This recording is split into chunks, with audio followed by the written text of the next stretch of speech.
May I call on my good friend, Congressman Cruz, to lead the prayer. Thank you, Chair.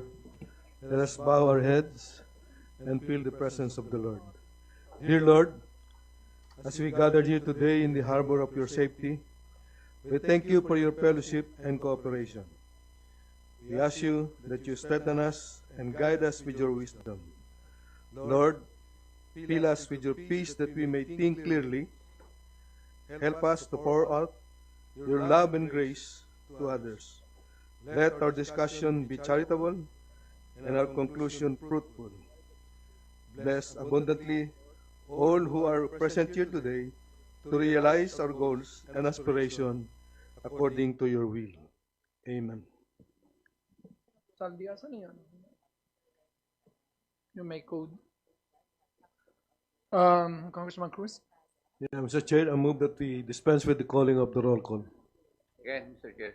Are there any objections? Hearing none, same is approved. The calling of the roll is hereby dispensed with. I have a short message. In our last meeting in 2024, we enumerated the achievement of the committee having shepherded the enactment of 5 major laws this year. The VAT refund for tourists, the Create More, VAT on Digital Services Act, the ease of paying taxes, which is I am receiving very positive feedback on the ground, and of course, the estate tax amnesty extension, which is also being received quite well in the floor. The Secretariat is directed to share the accomplishment report of the committee to the members. However, our work is never done as we continue to perform other important roles, that is of oversight. Today, we check on the BIR, the collection of franchise and excise tax, and then we move to our measure on the anti-illicit trade, which we approved way back in September, but now it has come out of the Committee on Appropriations because it has appropriations provisions. So we also see the commissioner himself. We are very thankful, Commissioner Lumagi, and the deputy and his deputy commissioners, as well, of course, is the chairperson of the ERC herself, Ma'am Mona. And we thank the BIR for obliging us today, and also from the DOF, we have, of course, my favorite Ducky and my favorite Carlo Adriano. So we start with a briefing of the BIR on the franchise tax from the NGCP and the implementation of BIR RMC 194-2024, accepting NGCP franchise tax from pass-on charges. Anybody can do it from the commissioner? For the commissioner? You're doing it yourself? Yes, good morning, Mr. Chair. We have Sure. slides on the query on the franchise tax. Siya muna. Dapat ako. Siya na. Thank you.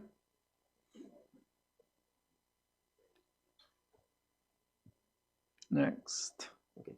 So we already just to update the RMC 124-2024. This circularized the ERC Resolution Number 10 Series of 2023, entitled "A Resolution Suspending the Inclusion of the National Franchise Tax of the National Grid Corporation of the Philippines in the Total Monthly Transmission Cost Billing of Distribution Utilities." So this RMC recognizes and gives effect to ERC Resolution Number 10 Series of 2023. Next slide, please. Well, just to say that it is part of the hard work of Congressman Dago. You may continue, sir. So again, this suspends the passing on of the 3% national franchise tax by NGCP to its customers. And the legal basis is the Republic versus Meralco Supreme Court decision, which disallowed public utilities from passing on certain taxes as operating expenses to the consuming public, and such taxes must be shouldered by the income earner who receives the benefit or protection of the state, and that the same cannot be unduly passed on to the consumers by way of tariff, since said tax was paid not for the consumer's benefit but for the benefit of the business entity earning the income. Next slide, please. And this took effect on August 15, 2023, following its publication in the Daily Tribune, which is a newspaper of general circulation. And for the implementation, NGCP as the one billing the total monthly transmission cost. That's per NGCP customer bulletin dated August 31, 2023. NGCP commenced the suspension of the 3% franchise tax effective August 2023 billing month. And next slide. And NGCP has been regularly paying its franchise tax to BIR. So with the issuance of the RMC, we're now implementing the ERC resolution effectively. That's it for this particular issue on Magkano? RMC. Yung this Mr. Chair, it may fall under Section 270, but since I think NGCP is here, perhaps if they can allow us or waive the Section 270, we can disclose whatever information or tax Well, payments. the ERC is here. She can command the NGCP to allow the disclosure. Mr. Chair, good morning. Good morning to everyone. The tax payments of NGCP are actually part of the materials reviewed by the ERC for the reset. So I suppose these are public documents because these are submitted also by NGCP as part of the proceedings. Do you have them? On the average, Mr. Chair, the franchise taxes paid by NGCP from our record since 2018 would average about 1.3 to 1.5 billion pesos a year, so on an annual basis. For a total of? For a total of, wait.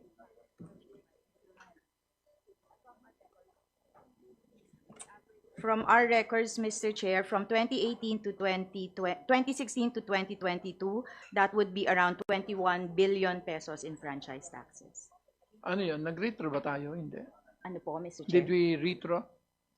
Retroactive effect? At that suspension, Mr. Chair, not yet. We suspended the passing on of charges moving forward, so from the August 2023. What is the rule of the period. Supreme Court with respect to fundamental rights of consumers? Doesn't it make sense that it should be retroactive? It's we did discuss that, Mr. Chair, the commission, but since there was an ERC resolution that allowed it in 2011, we were unanimous in the fact of suspending it moving forward, but we continue our discussions with respect to the So past from amounts. 2011 to 2018, how much is that? Sorry, Mr. Chair, it's quite, ano po yun, 2011. From 2011 to 2018, when you passed that resolution that it can be passed on, the 3% franchise tax, how much did it amount to? We don't have that, I don't have that number right now, Mr. Chair. So nothing of the 21 billion has been refunded to the consumers. None, no, there has been no refund on the franchise tax, Mr. Chair. Can you, Ma'am Santiago, I'm not your enemy, so wala pa kayong ibinabalik sa consumers? Actually, Mr. Chair, in compliance with the ERC resolution, we have suspended, starting August 2023 billing, the pass-on of the 3%.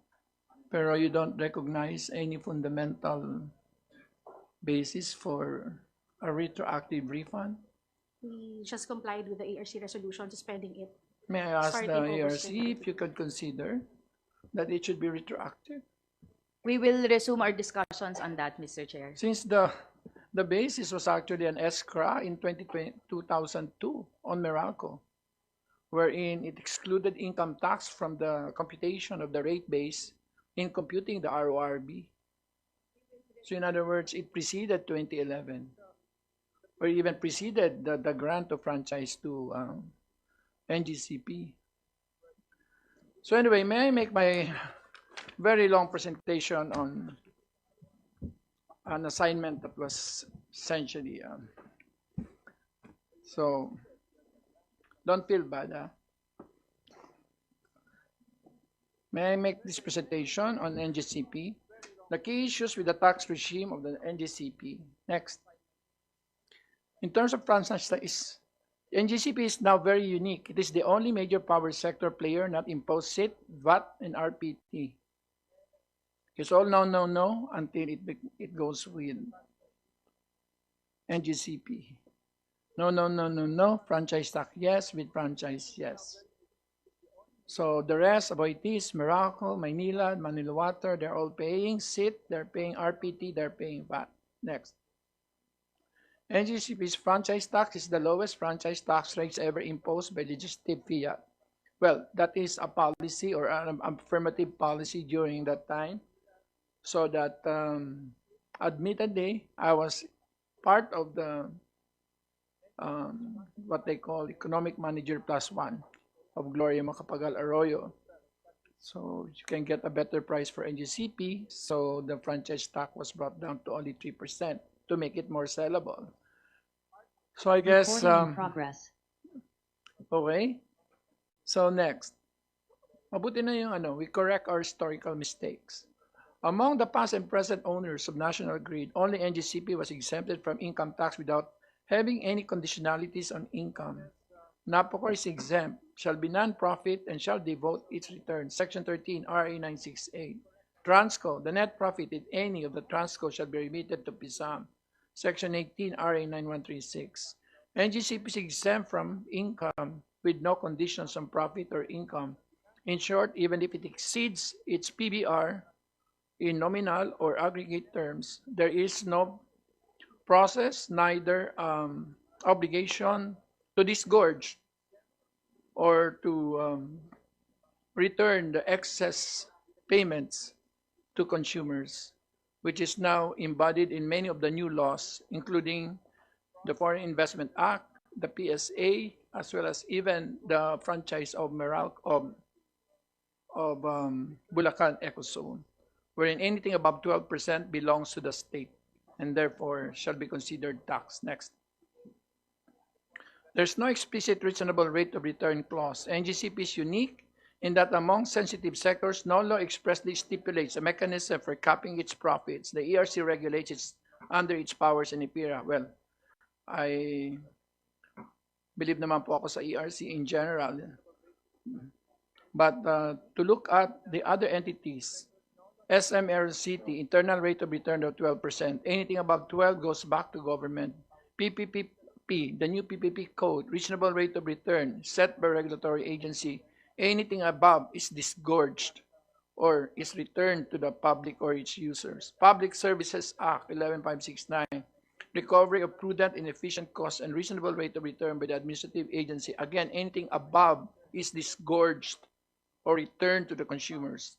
Business engaged in prime commodities, RA 7581, a fair return on investment. Price cannot be more than 10% of its price in the immediately preceding month. Power distribution, RA 9136, retail rate shall be subject to the principle of full recovery and reasonable economic cost. Transmission, NGCP, no specific stipulation that would cap profit levels. ERC, through its powers under IPIRA, regulates NGCP solely through a 5-year PBR projecting required future revenues. Next. Instead, the rate of return is determined through the performance-based, which is highly dependent on accurate WACC. So, if you look at this, essentially the level of return is 12% per annum benchmark or WACC derived from market data. And then WACC is critical in determining profit cap for NGCP. This is why direct listing in the stock market would have been beneficial to the consumer. Instead, it was the parent that was listed, so there is a disconnect. Next. I calculated the WACC for NGCP. The risk-free rate is 6.23%. Of course, I asked Leia with the Monetary Board.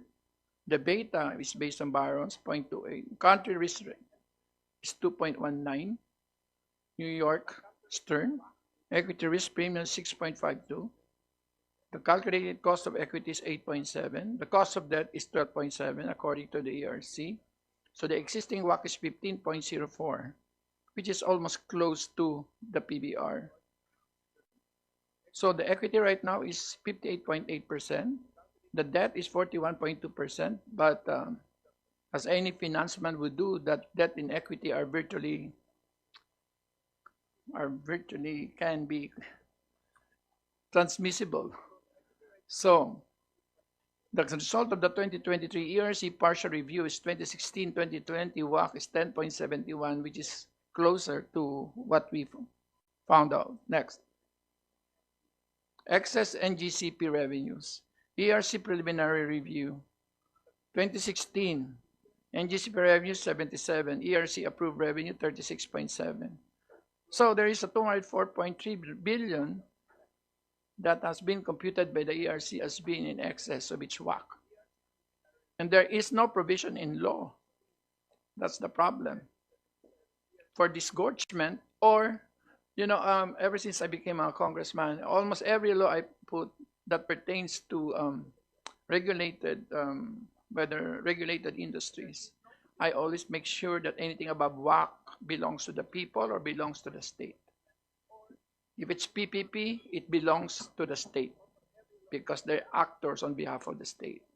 If it's a franchise that deals with the consumers, then the excess revenues belongs to the consumers. And there should be a process of disgorgement, of repayment. And so far, I think I haven't seen, except for those that arise from Supreme Court rulings.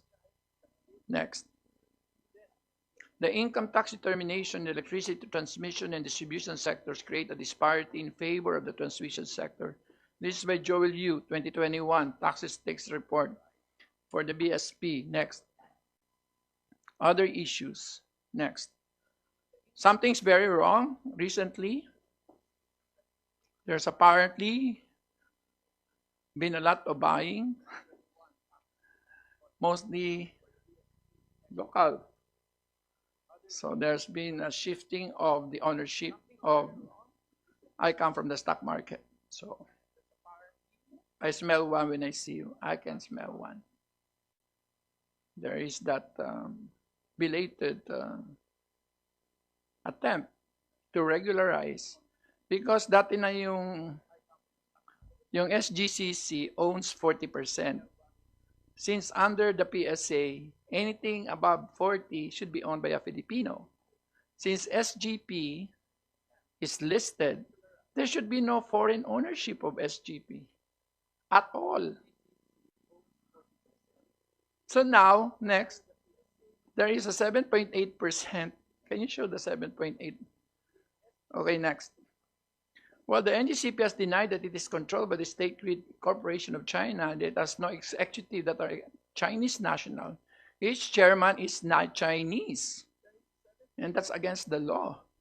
A top official, and this committee or some other committees, because at a certain point next week, the speaker would like to transfer this to Quinta for Murang Kuryente. A top official of the SGC, despite Synergy Grid of the Philippines supposedly being a larger shareholder than the State Grid Corporation of China because SGP owns 60% and should be 100% Filipino, but it's not. Next. Mahuhuli ko kayo. As a public utility under public as amended, only 40% of its equity can be owned by foreigners. 40% of the NGCP is already owned by the State Grid of China. The other 60% is shared by Monte Oro and Calaca, both Filipino companies, which are in turn layered by two more layers of Filipino companies. Next.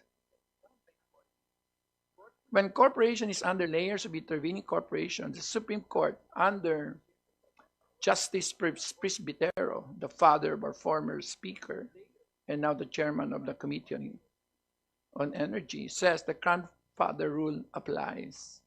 We opine that we must look into the citizenship of individual stockholders, natural persons of that investor corporation, in order to determine if the constitutional and statutory restrictions are complied with. If the shares of stock of the immediate investor corporation is in turn held and controlled by another corporation, then we must look into the citizenship of the individual stockholders. Nothing has been clearer than ever before. And it is initiated by the father of our former speaker, LAV.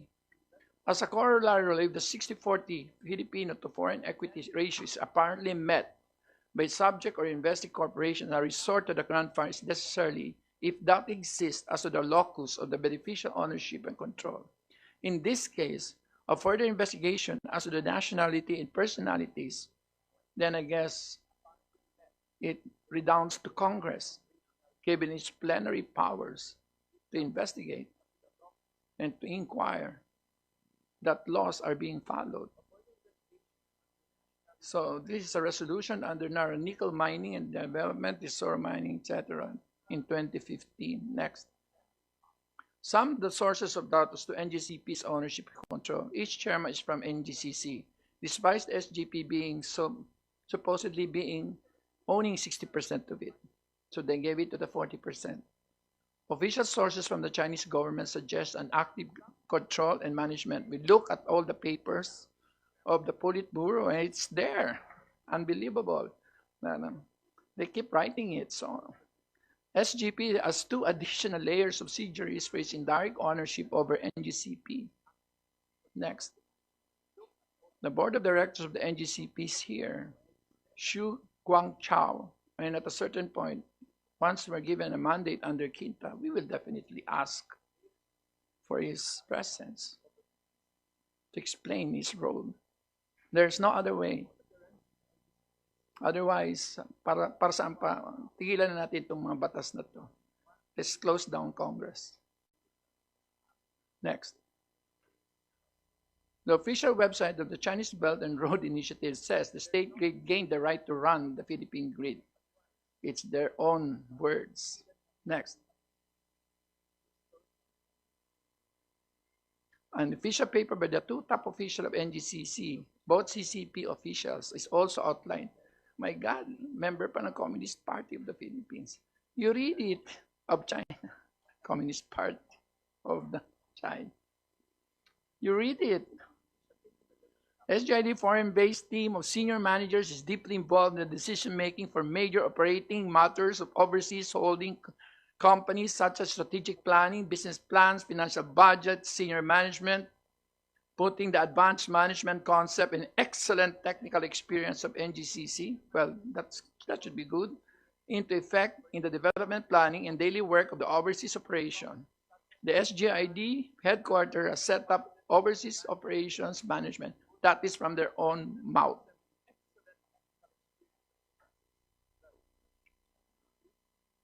Including management appointments and removals. So it's not just the hiring, but the firing. Next. Leading the Beltway, again, if you read this, it clearly shows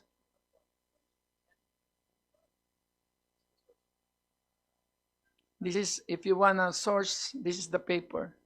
Just, marunong ka kasi mag-inchik eh. Next. So the foreign shareholders of SGP, this is where one of the violations appear.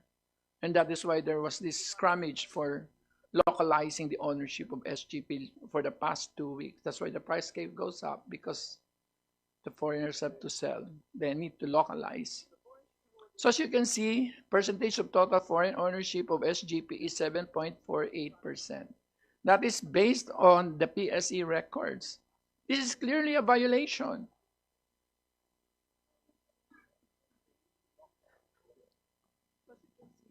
I worked for 7 years in the Philippine stock market. I worked for Swiss Bank. And one of my jobs is to look for. Next. Can Congress still amend the NGCP franchise to make its tax and profit structure fair? Yes. Section 2, Terms and Conditions. This franchise shall be for a term of 50 years from the date of effectivity is granted and on condition that it shall be subject to amendment, alteration, or repeal by Congress when the common good so requires. Next. Proposal 1. NGCP's compliance with listing rules should be used as a market benchmark for cost of equity. Don't let NGCP have its cake and eat it too. NGCP comply with the listing requirement under its franchise through SGP, which controls 67% of One Taipan and Pacifica Holdings, which in turn fully owns Monte Oro and Calaca High Power, which in turn own 30% each of the common stock of NGCP. This is a highly opaque structure that allows SGP's owners to minimize tax liabilities through tax-exempt status of intercorporate dividends and therefore the rule of the presbyterial rule with respect to inquiring into the direct ownership or the citizenship or the personalities of the owners is pretty much justified. SGP should only be considered as compliance with the listing requirement under the NGCP franchise. That's good enough. If it is also used as the benchmark for the beta component of the WAC, then that's another thing, Madam ERC. This would dramatically reduce the allowed profits since SGP, a mere holding company, is a low volatility stock. So I don't know whether, would you like to have your cake or you want to eat it too? Attorney Sanjay, I don't know whether you can speak for the company. So, pwede ba ito na lang gamitin natin for the computation of the WAC? Because the beta of holding companies are much lower than operating companies. Next. Proposal 2. Subject NGCP to a national security review by the IIPCCC. The NGCP investment qualifies under Section 69, Rule 12 of the FAIR. Upon order of the President, made by a foreign government-controlled entity or state-owned entity, except independent pension fund, sovereign-owned wealth funds, and multinational.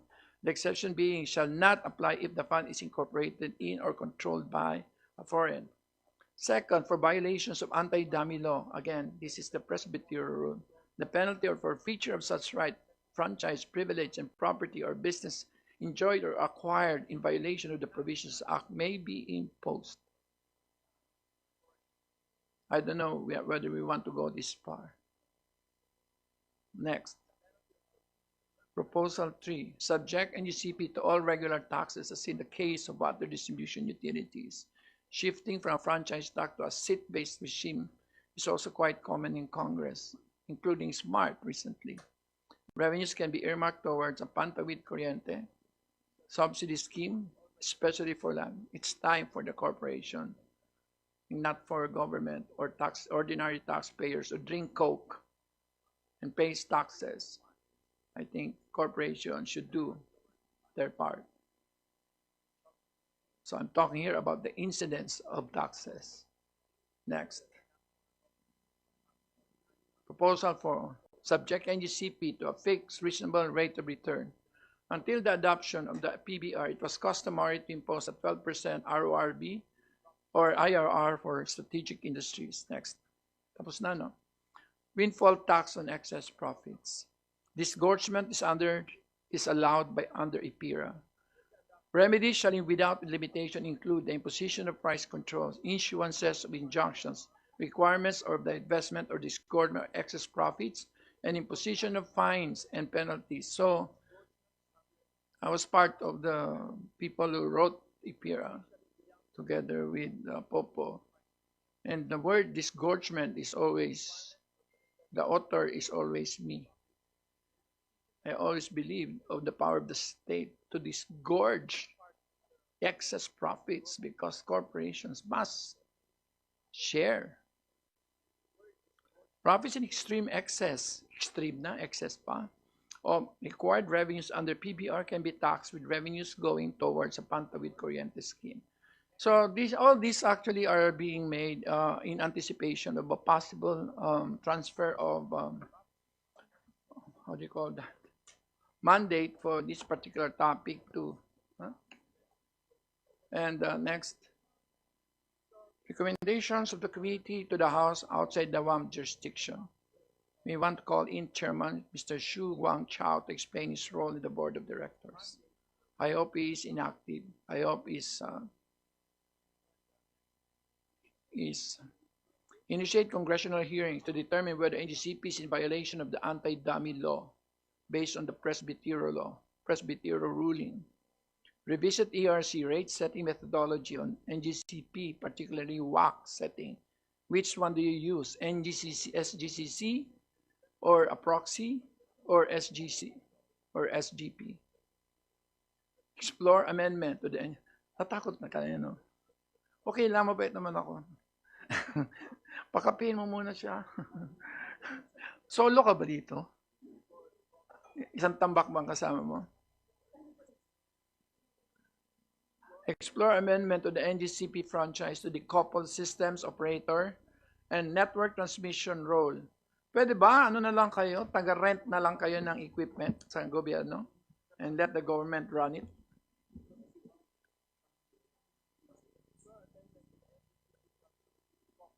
I think some people are starting to believe that the government should own, where the facilities can be owned, but the management of those facilities is invested with national interest.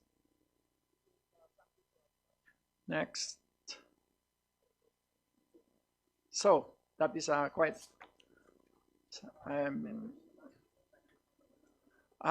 Pwede bang bigyan mo na lahat ng tubig para makapag-isip lahat po sila? So may I recognize Congresswoman Rosemary Panotes of the 2nd District of Camarines Norte. Talo nyo na ang Albay. Number 3 na kayo sa tourism. Congresswoman Micaela Swansing of the 1st District of Nueva Ecija. Representative Ron Swallow of Kabayan Party List. On the Sons, Congresswoman Janet Garin, 1st District of Iloilo. Congressman, ang dami. Magka-30 na tayo. Congressman Mariano Hernandez. Anong pangalan ni Ruth? Ito pala, si future governor of Laguna. Congresswoman Josefina B. Talyado. Wow. And Congressman Allen U.T. Ito ba yung recently married? Laging nasa Zoom. And Congressman Ray Reyes, whose interest will of course be on the next topic, which will be on the tobacco taxes and vape taxes. So I don't know, what is the disposition? Anybody would like to ask question? Wala ba nag-raise your hand? Mr. Chair, Yes, you are. Who are you? Congressman Dago, Mr. Chair. Happy New Year, boss. Happy New Year, Mr. Chair. Ay, si Dagook. Ito talaga. Sige, ubusin mo na oras. Dali. Good morning, everyone. Happy New Year, everyone. I would just like to inquire, Mr. Chair, what would be the treatment? Kasi yung collection, yung basis of inclusion of the franchise tax in 2011 was an ARC resolution. So, kung tama po yung pagkakaintindi ko, nangungulikta po si NGCP since 2011 pa. Pero yung record ni ARC is 2018 lang. Now, another issue, Mr. Chair, kasi yung franchise tax na yan ay kasama sa transmission charge na kinukulikta at sa format ng electric bill receipt, kasama siya sa gross receipt. So, yung franchise tax, napapatungan pa ng 12% na VAT. So ngayon, kung nire-remit ni NGCP yung 12% na VAT na yan sa BIR, ano ngayon ang treatment nung in case magkaroon ng refund? I-refund ba ni BIR yung 12% na VAT?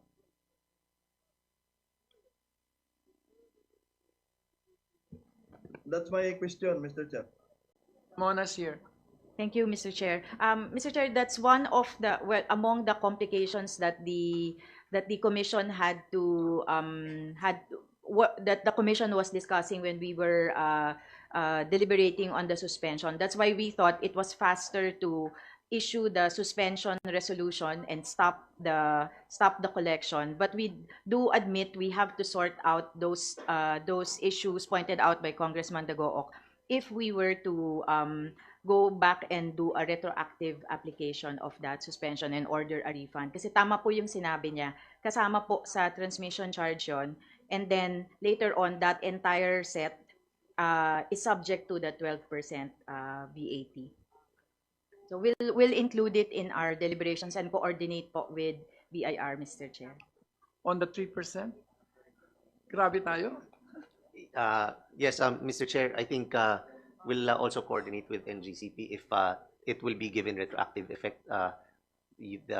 What their ruling would be if it would be given retroactive effect, but also we also have to consider the prescriptive period in granting refunds. Meron bang prescriptive period? Yes, yan? 2 10 years, years? within 2 years from payment of Wala, the you're tax. too late. Tanda ka na eh. So wala tayong pupuntahan. Pagdating sa BIR, talagang walang kawala. Thank you. But we will prioritize returning the money to the consumers, okay? Rather than going after the heads of the ERC. Ang ganda pa man din ngayon ni Mona. So, any other questions? NGCP, would you like to make a comment na lang? Mr. Chair, we respectfully acknowledge the Congress legislative power to review, refine, and revise the existing legislation as well as NGCP franchise granted by the Congress. And in light of the presentation made by the chairperson, we request that NGCP given time to Okay. submit a response to address the concerns of the committee and other committee as well. Okay, by that time, I think you will be responding to Quinta, not to the Ways and Means. Thank you, sir. Congressman Prieto? Did we invite Mr. Chair SEC here? Yes, Security we Exchange should. Commission? Is that a motion? No, may tatanong lang sana ako if they are aware. SCC, violation, so- did you invite the SCC? Hindi pa. But next hearing, Can we will we, invite them. Mr. Chair, that we invite the Security Exchange Commission. Deputy Speaker? Yeah,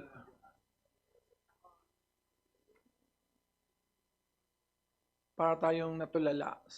So, I think you want time to answer all the issues. Yes, Chairperson. We'll be given sufficient time to address your concerns as presented. We can give you a And- soft copy para you can Yeah, you thank can answer them. Yeah, I will coordinate with the COMSEC. Thank you. Just a quick question. Is there a computation of the total amount of so in effect there's an over collection, right? So what is the total amount of Well, over collection? It's it can be argued, but based on the ERC, it's 204 billion. 204 billion. billion in a span of from 2023, from the time that 2016. from 2016 to 20, affecting how many households? Would Everybody. they know?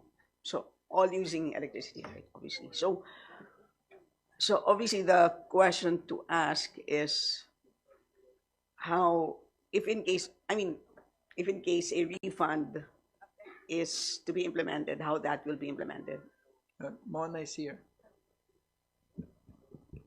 And has such kind of Oh. a refund been implemented in the Yeah, I past? think ERC is fond of giving refunds. Good morning, Mr. Chair. To address the question, well, refunds are usually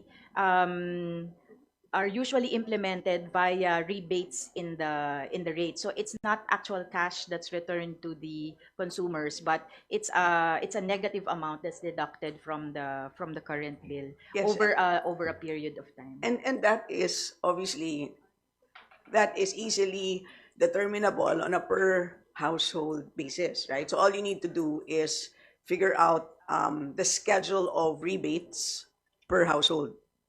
And that can be easily implemented, right? Ang pinagdedebatihan na lang natin is yung 204 billion na yan, ano ba yan? In a span of 1 year, in a span of 6 months, ganon, no? Yung 32 billion na Meralco nun, ilang taon yun? I think that was over 12 months, Mr. Chair. It's on the amount is calculated on a per kilowatt hour basis. So it's easy to Yung implement. una na RORB income yung una, tax? hindi po. I was talking about the 2021. Oh, yung Apa. yung AR das ano yun? Yung tawag doon, yung di kayo nakapaglabas ng ano tawag dyan? Regulatory Apa, reset. Apa. What was the basis, Mr. Chair, for yung determination of yung 12 months? Sige, yung RR muna. Yung Regulatory reset. reset, apa. The period is determined the applicant would normally apply for include it in its application. So i-indicate po niya kung anong period ng refund yung kaya niyang i-sustain. Kasi po kailangan din niya i-sustain yung operations niya. But aside from that, the commission also determines if that refund period, for example, is too long or too short, then the final determination is made by the commission. But the amounts are calculated always on a per kilowatt hour basis so that it's easy to implement based on the consumption of each consumer per billing period. So just roughly speaking, so 204 billion divided by how many households? Pag po NGCP, Mr. Everybody. Chair, all the users of the grid. No, yes. So just give us the number. Para we know more or less, ballpark lang naman without tying them down. Diba? I don't have the number, Mr. Chair, right now because they're not all households. Also are industrial Entities. consumers. Yes, commercial. I mean, on the average, number of entities. For example, in the Meralco area, 8 million customers na po yun, Meralco area pa lang. But I don't have we can submit, Mr. Chair, the total, or maybe if NGCP has the total number of consumers over the entire grid. But we can submit, Mr. Chair. Accepted. Meralco alone is 25,000 Per- 25,500 per household. Meralco alone, 25,500 per household. Yung refund.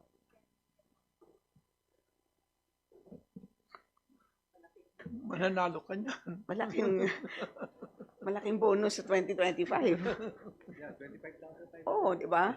If we can, Bigay mo sa household. yeah, for 1 year, di ba? That's a big relief, tax relief. I think, Mr. Chair, dapat. No, we should study kasi of course the reasonability of the computation of ERC. We want of course to ensure the empirical. Ang problema kasi if you look at the balance sheet of NGCP, they're averaging 87% dividend payout. So you look at their balance sheet, they can immediately claim na they cannot sustain it. Kasi wala na dun. Take out loans. No, but I don't know. How would you deal with that, Mona? Opo. Do you know their dividend payout is 87% per Yes. year? On the average, Mr. Chair. Yeah. Yes. So how Opo. would you deal now if there's nothing in their stockholders' equity? Apo. We at least need to sustain their OPEX, Mr. Chair, because we need to make sure that it will be able to sustain its operation. So, siguro po pag na-cover na yung OPEX, anything above that should be the basis for the refund if refund is the outcome. So, yun po siguro yung isi-safeguard natin muna yung OPEX nila bago po yung anything else. Oy, you're not listening. Thank you, Mr. Chair. Para lang malinaw, no? For the record, Mr. Chair, no? Itanong ko lang sa ERC, in case there is a refund, is it in a per household or per kilowatt hour consumption of a particular consumer? Mr. Chair, for facility of implementation, we do refunds and even increases on a per kilowatt hour basis. So, Mr. Chair, ibig sabihin, malaki po yung if I'm correct, no, kung mga industrial, mga commercial, dahil malaki yung consumption nila, malaki po ang marerefund sa kanila kasi nung nagbayad po sila ng franchise tax, it is also on a per kilowatt hour. Tama po ba, Mr. Chair? Yeah. She says tumango po. Yes daw. Tama po, Pangalawang Mr. issue, Chair. Mr. Chair, for the record, kasama po ba ERC ang off-grid areas o hindi? Kasi we are talking of May toll. a May franchise tolling tax fees of ba sila? NGCP and NGCP is not serving the off-grid areas. So hindi sila kasama. Yan. Tama po ba, Mr. Chair? May tolling fees, di ba? Mr. Chair, yung collections po kasi are from the users of the grid only, meaning those connected to the high voltage system. So kung nasa off-grid po, hindi sila nakolektahan naman ng pambayad sa NGCP. So wala din pong i-refund sa kanila. Pero kung under siya ng Aleco, yung Aleco ay may off-grid, Tapos yung Aleco ay sumisingil ng toll fees. Meron pong, na-distinguish naman namin yon, Mr. Chair, kung alin pong area ng mga cooperative yung on-grid and off-grid, mahihiwalay po natin yung refund para sa mga on-grid users only. Yung off-grid, kung meron pong particular service lang na So, pinrovide po totally sa wala kanila. ng toll fees ang off-grid? Wala naman, wala po. Yung cooperative po yung naniningil or yung DU ang naniningil. So, ibig sabihin, you can disallow off-grid toll fees. Toll fees po kasi yon paid for the services of the utility, of the cooperative, but- not for NGCP po. They don't remit na lang. They don't, they should not, Mr. Chair, collect it in the first place. So, only for their system po yung pwede Okay. nilang I makuha. don't wanna prolong the argument. Are there any Ah, questions? Sige. Pangatlo, Mr. Chair, no? Kaya nilinaw ko Before yun that, kasi may baka just mag-speak- recognize Congresswoman Daphne Lagun, Baby Alain Vargas Alfonso, Cagayan, and Midi Kua. Okay, we're now more than 30. Sige, Ah, can I continue, Mr. Chair? yes. Thank you, Mr. Chair. Nilinaw ko yun kasi baka mag-expect lahat no, nung refund. Kasi alam ko, hindi kasama yung off-grade, grade lang. Pangatlong katanungan, Mr. Chair, sa ARC, i-determine po ba ng komisyon yung mga consumers during the period within which the franchise tax is passed on, ang yun lang po bang mga consumers na yun ang mabibigyan ng refund? Tama po ba yun, Mr. Chair? Mr. Chair, medyo mahirap po yung kung yun po yung gagawin natin for implementation. But we'll study it. Pero so far, what we do on refunds, we just implement it on a per kilowatt hour basis depending on the users of the current period or the period of implementation. So, ibig sabihin, Mr. Chair, mayroon pong mariripanan. Although I understand, no, the tedious work, no, pero mayroon po tayong mabibigyan ng refund na hindi kasama sa nagbabayad, yung mga bagong consumers. Would the ERC agree on that, Mr. Chair? Tama po, Mr. Chair, tama po. So, yun lang po. Maraming salamat, Mr. Chair. Thank you. Under any other questions? Because I think okay. Just a question to the ERC. This resolution passed by the ERC, where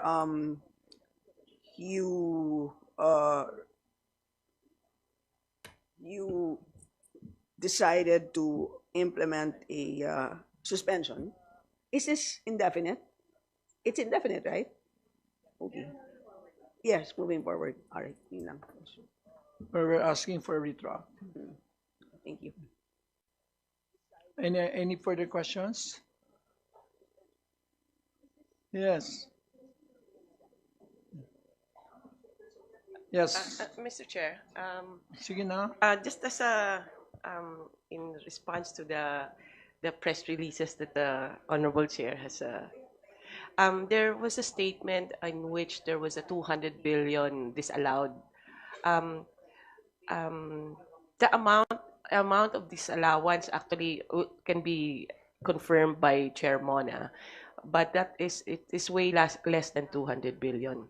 Majority of that 200 billion, which is, let's say, disallowed, is the one that is being discussed, deliberated upon by ERC. If the treatment of their expense or their recovery will be as spent or as commission completed. So doon pa Mr. Chair ang issue, and from DOE we just wanted to elaborate on that na hindi naman lahat yung sa Hindi lahat 204. hindi lahat naman advertising or CSR nila na dinisallow, kundi merong part yun na capex na ina-assess pa ng ERC, and maybe ERC can elaborate on what is that part of the 200 billion that was mentioned, Mr. Chair. Okay. ERC. Thank you, Mr. Chair. I think what to support lang what DOE was saying, I think the basis for some of the numbers were our initial determination back in 2023. We had a full determination.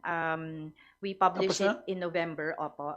But for public comments, and nag-comments na po yung public, and now this month, we're finalizing and deliberating. But the crux of the matter is whether the Commission will allow even the incomplete projects to form part of the asset base, because that will spell the huge difference in the allowable revenues that will be approved by the Commission. Initially, the numbers that I think which were used in the presentation were based on the initial determination where only completed projects were allowed, and only EP&S So it projects. can go higher? Yes, Mr. Chair. So that this month we will finalize it, and we hope to, because the majority of the Commission is leaning towards allowing even incomplete projects to form part of the asset base. That will make a huge difference on the amount to be refunded, if at all there will be a refund. Thank you very much for that information. Yes. Well, yeah. So, so currently they pay a 3% franchise tax, right? Hindi Have na. you? No, currently They pay, but they pay to BIR, right? yes, Okay. but they don't collect. But they don't collect, right? Okay. Have we computed? 21 billion is the answer. What's my question? From 2011 to No. 2011. My question is, have we done a comparison on two regimes? Meaning, if we actually collect, because right now they don't pay income taxes, right? It's a franchise tax in lieu of all taxes. But if instead of a franchise tax, we actually collect income taxes, Not how yet. much? Can you show the What would be in short, what is the opportunity cost? How much income taxes are we foregoing from the fact that the current tax regime is such that we only impose a franchise tax in lieu of all taxes? Isa na nga siyang monopolyo, di ba? So, by being a monopoly itself, ang dami na niyang advantage. And then on top of that, meron pa siyang exemptions from all taxes. I mean, of course, okay, sige, sinabi natin, oh sige, para simple, franchise tax. Pero it could be a higher than 3% franchise tax, right? Ang sa atin, it has to be equivalent to all the other taxes na hindi na niya binabayaran, di ba? Dapat ganoon ang pag-compute ng pinapataw natin na franchise tax. computation namin kasi very flat sila kasi alam naman ni Mona na they were charging all these expenses. So I'm not saying garbage in, garbage out. Just based on what's available, 3.5 billion is the opportunity cost. Kasi konti lang yung dinideclare nila as income. Kasi marami nga silang charge. What are the other taxes that they forgo? That's where we're going. Once I think there has to be like a better determination as to, I mean, this is like for moving forward, right? If we are to review the law, right? And then, of course, at a certain point, we are going to amend. We are going to renew, di ba, at a certain point. So at least for the record, alam natin na merong issue pagdating sa taxes na pinapataw natin sa NGCP. yes, So at that time, when they had the concession agreement, they were basing it on whatever the regime was applicable at that time. sino yung mga members of Congress na? Ikaw, Governor ako noon, 2009. Sorry. kung ano lang yung natapos, yun lang yung cost recovery nila, then there will be a refund of 1 peso per kilowatt hour. So there's more than a 1 peso difference between the two calculations. So Between incomplete and complete. complete and incomplete, yeah.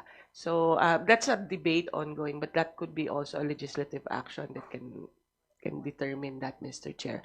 Pero malaki yung difference if the objective of the committee or Congress is to lower the rates, then there's something there to look at, Mr. Chair. Thank you very much to my guiding angel, especially during BICAM, the one who can run around everybody. Committee hearing. And Can you just repeat for the purposes of so everybody who is here for NGCP by now are hereby discharged. Okay, sir. so we submitted first the VAT collection from the power sector that was required during the last hearing. The breakdown and growth analysis of excise tax collections for January to November 2024. The itemized explanation for the difference in the goal or shortfall. The fourth is data or information on estate tax for the period calendar year 2022 to 2023 and January to November 2024. And last is the BIR's indicative budget for the digital transformation program. So we have already submitted these documents, Mr. Chair. All told, what's the not the shortfall, the cumulative shortfall on excise tax collections? So in 2021, the shortfall is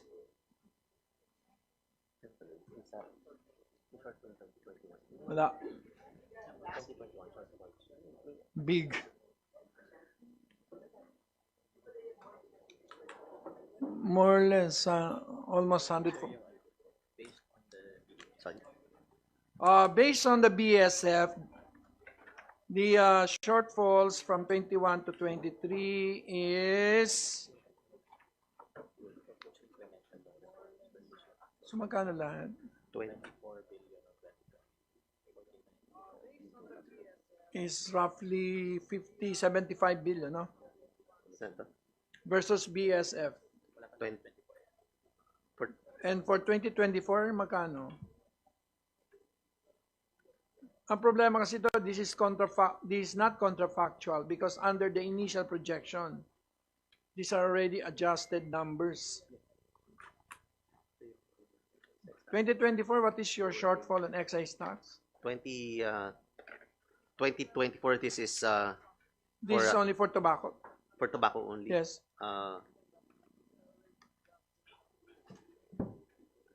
2024, that's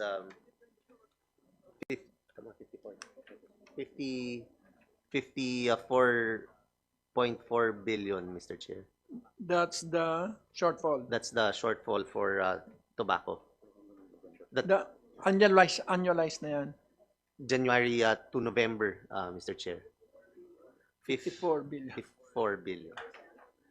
That's negative 29, so 29.36%. 30% from the BSF.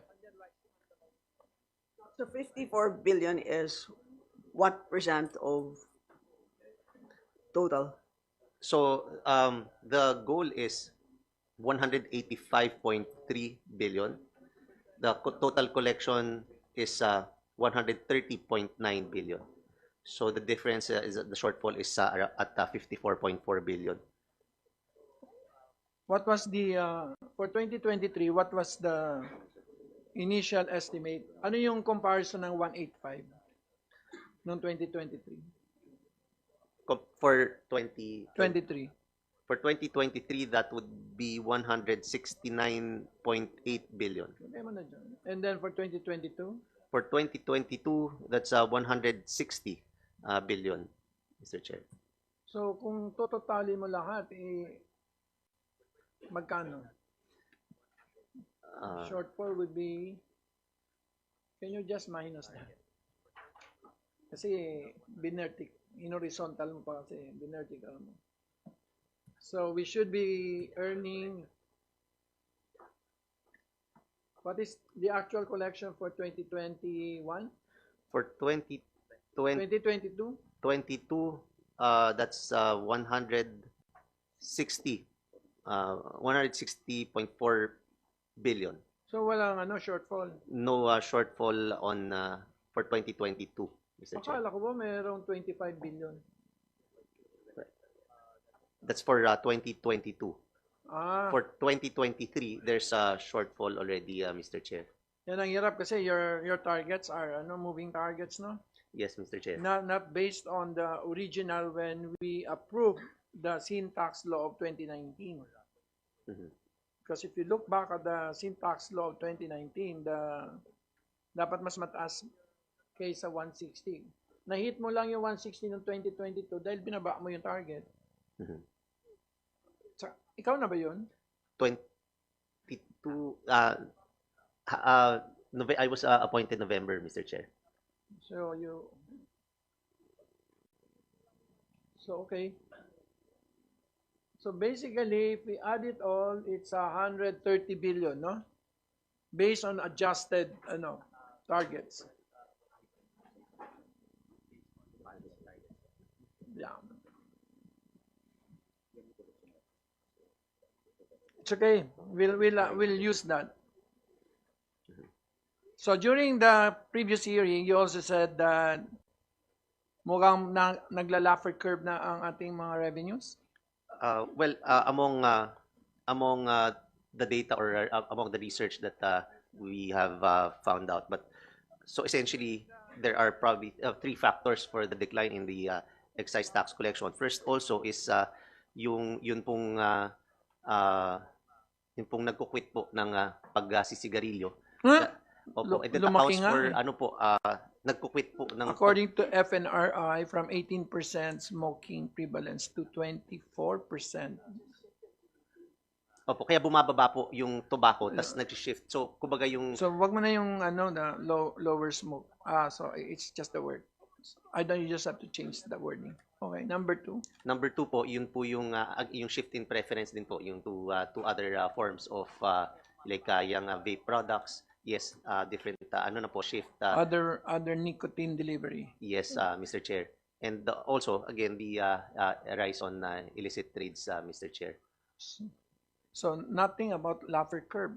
Well, yung Laffer curve po ay connected po sa pag-rise po ng illicit trade.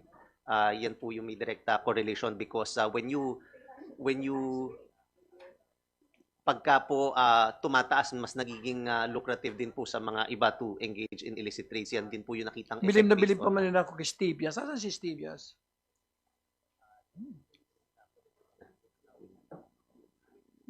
Pinaka-advisor mo. Asan ba siya? Where's Stevias? Nasa iba pong meeting, Mr. Chair. He correctly... No. What Stevia said is that the shortfall of BIR can be explained 100% by the lower GDP growth, nominal GDP growth. Hindi. Just, Mr. Chair, just for the record, that the Laffer curve has to do Wag with mong the tax lecturehan. rate increase. No, I mean, just for the record. So, para lang, wag nyo nang i-blame si Laffer curve. Kasi, di ba, si Asek Carlo, di ba tama naman, di ba, yung Laffer curve has to do with the tax rate. Pag nag-increase ang tax rate at a certain point, bababa ang collections ng tax revenues. Hindi naman nag-increase ang tax Nag-increase rate. po yearly. Since 2019 po, Nag-increase. pataas ng pataas. And we have also data that yung Laffer curve po, nung tumataas yung rate, bumababa rin po ang removals. Ano yung increase in tax rate?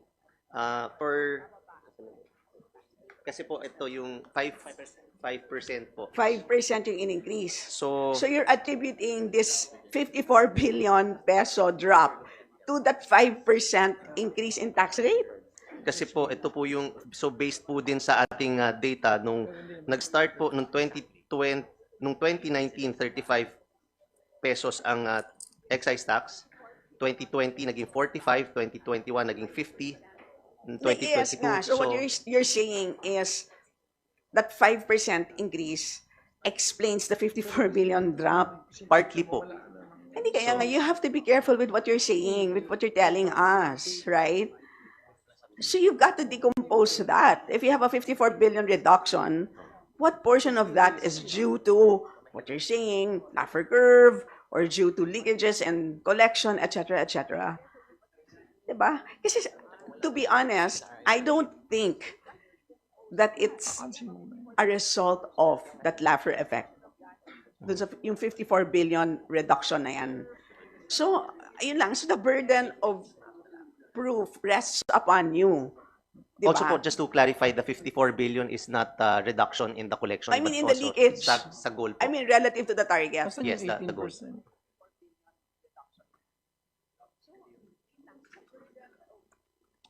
It's okay. You're forgiven. Stricta lang ang professor to. Patawarin mo na, Diyos ko, iba naman yung sinasabi niya.